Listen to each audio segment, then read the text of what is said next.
Hey, this is Zachlog the Great.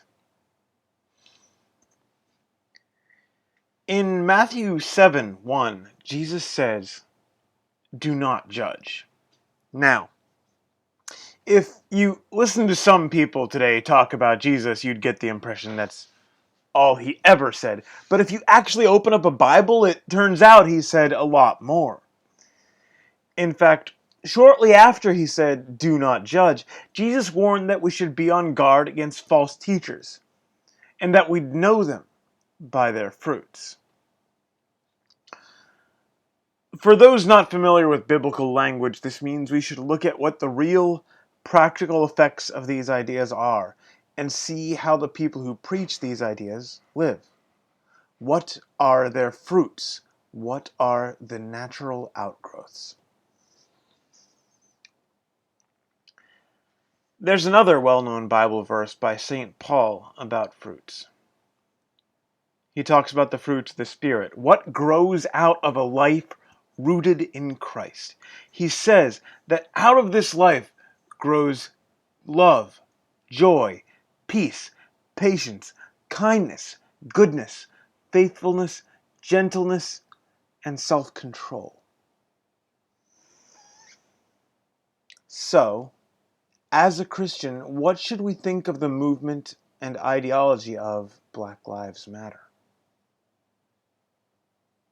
The first thing I must address is the most obvious surface level thinking. Yes, obviously the lives of black people matter.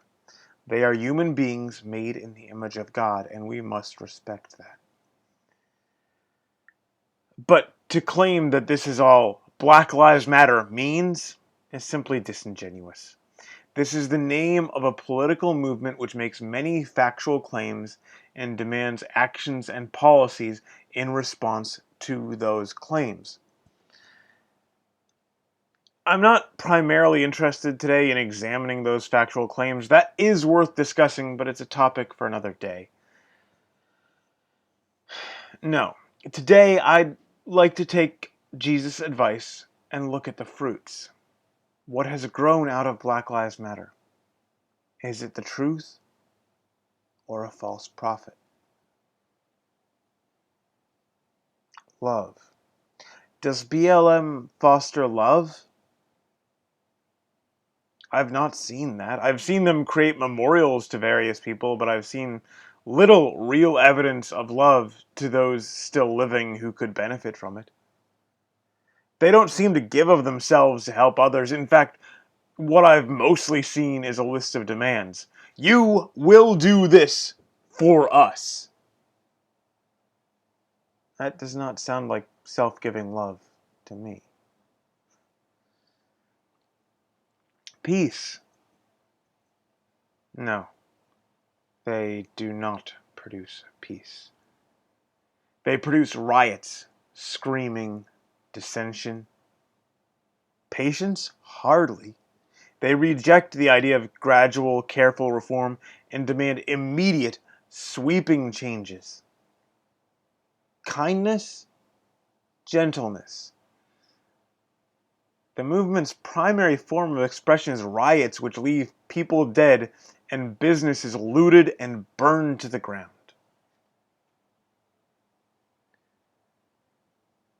Self-control? When BLM-friendly Mayor Stephanie Rawlings Blake says she offered them space to destroy, that is not self-control. When Louis Head, Michael Brown's stepfather, shouted to the mob, "Burn this bitch down," that was not self-control. The mob heeded his words, by the way. The closest I've seen to self-control from Black Lives Matter is when Sherelle Smith, sister of a black man shot while charging police with a gun, told an angry black mob not to burn down their own neighborhoods and to go burn down white people's homes.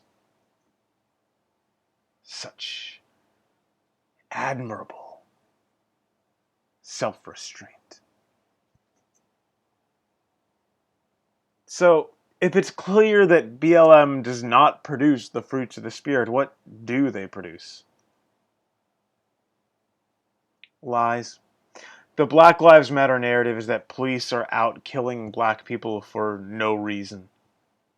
An objective look at the facts quickly proves this false. The fact is that black people in this country commit violent crime at a much higher rate than anyone else. And people who commit violent crime tend to have violent interactions with the police. This is not racism. This is protecting innocent people and punishing criminals. BLM also produces hatred. All of their rhetoric is intended to incite envy and resentment against white people. This is why we've seen several instances of black people attacking random white people while shouting, "Black Lives Matter," or "This is for Trayvon." This is why they grow enraged when anyone offers the anodyne statement, "All lives matter." This would not offend anyone motivated by love of his own.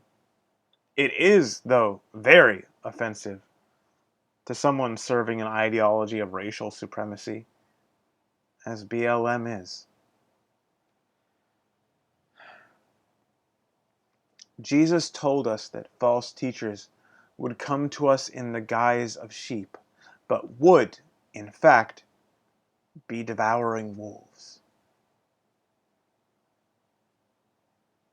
So, judging by their fruits, which are the prophets of Black Lives Matter? Gentle sheep or ravening wolves?